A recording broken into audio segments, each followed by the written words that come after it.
A day in my life as a teacher na maarte na na-assign sa isla. So ngayong araw, eto na nga, hindi ako nakapag-video ng simula kanina umaga. So nag-video na lang ako ngayong tanghali. So papasok na ako ngayong tanghali, kakapasok ko lang ng classroom. And then ayun, nagmamadali na ako dahil mag-aayos pa ako. It's 12:20 in the afternoon. Ayun, ang aga ko pumasok, diba? Kasi kumain lang ako sa bahay. Tapos dito na ako mag-aayos sa classroom. At ayun na nga, syempre hindi ko makakalimutan yung pambihira kong sandals sa pagkataas-taas na heels. At ito na, nag-ready na ako nito. Kailangan natin mag-wipes kahit sobrang init dito sa lugar na to. Kasi nga naman nasa dagat. At saka syempre kailangan natin maglagay ng sunscreen. Then after natin ng sunscreen, syempre ayusin natin yung kilay and then lip tint lang. Okay na yun, be. Syempre pagkatapos ko mag-ayos, kumain na muna ako ng tinapay kasi hindi pwedeng magutuman tayo ngayon.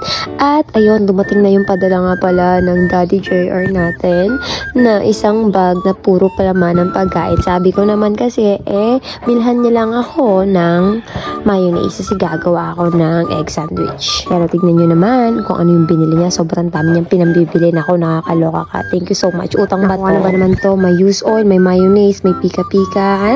Pika-pika ba to? At ayun na nga, alas 5 na ng hapon at nag-uwian na kami. Nag-goodbye na ako sa mga estudyante ko. Magpakabait kayo. Nakakaloka kayo.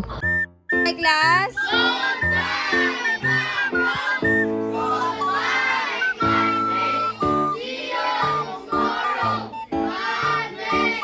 Okay, sige na. So after ng uwian, eto na ako aarangkada na maglilinis, magde-decorate ng mga kailangan kong i-decorate. Time na to, nagde-decorate ako ng bintana pero sa sobrang inis ko, tinigilan ko na lang muna.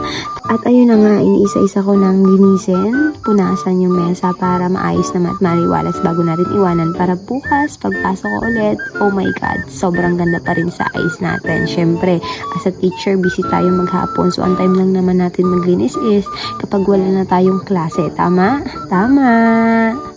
At ayun na, after 1,000 years later, and dito na yung aking dalawang laging kasama sa buhay dito sa isla na ito. Ang dalawang malalaking